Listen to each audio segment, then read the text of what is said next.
বিকেলবেলা হঠাৎ করে ঠিক হলো পাটুলি আসবো, কারণ যখনই মাঝে মাঝে টাইম পাই আমি পাটুলিতে আসি, কারণ ভালো লাগে জায়গাটা। বিকেল থেকে বাড়িতেই ছিলাম, আসাই যেতে পারে। আবার কি চাও লুচি খেতাম। এর আগে ও অঞ্জলিতে গেছিল, অঞ্জলি অঞ্জলি দিতে গেছিল। কথা বলছে অঞ্জলি দিতে গেছিল, পুষ্পাঞ্জলি সোনা কিনতে গেছিল, পুষ্পাঞ্জলি বিশাল পয়সা।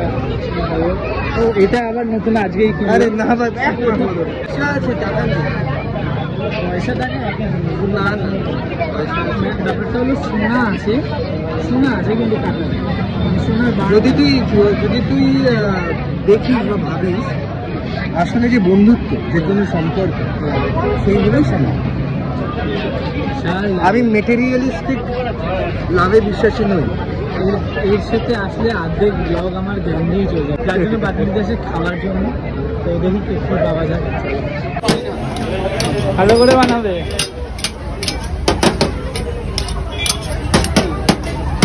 তুই পেটা করছিস তাহলে পাসওয়ার্ডটা দেখা, পাসওয়ার্ড জানি না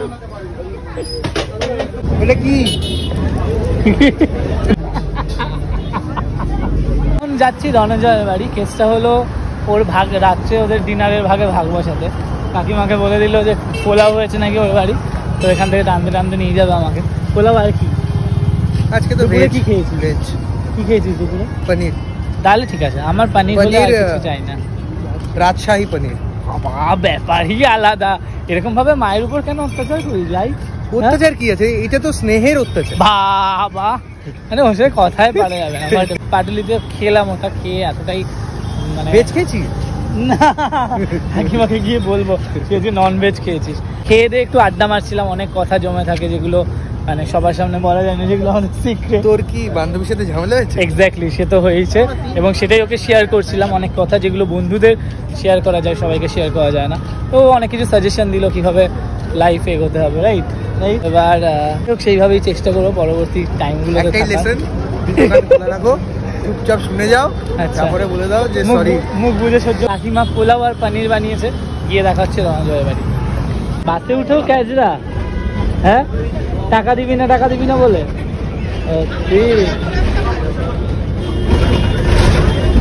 কাকিমা যথারীতি সাজিয়ে গুছিয়ে দিয়ে দিয়েছে। কি পনির গো? পনির রাজশাহী। রাজশাহী পনির বানিয়েছো তুমি? কি পনির আমি জানি না। বাহ, আমি যেরকম রান্না করি এই পোলাও আর পনির তেজপাতা বেশি করে আছে। আচ্ছা, তোর যে শাশুড়ি হবে সে তোকে খুব ভালোবাসবে। ও এরকম ব্যাপার? হ্যাঁ, শাশুড়ি ওকে ভালোবাসে। ঠিক আছে, এখনই বাসে। হ্যাঁ বাসে। ওই টিফিন বক্সটা তো বিশাল খাইয়ে এখন বাড়ি পাঠিয়ে দিচ্ছে, থাকতেও বললো না। রাত্রিবেলা মেরে তাড়িয়ে দিচ্ছিল, লাঠি মেরেছি। এত রাত্রে যাচ্ছে লোকজন ইয়ে করবে। Tata, good night.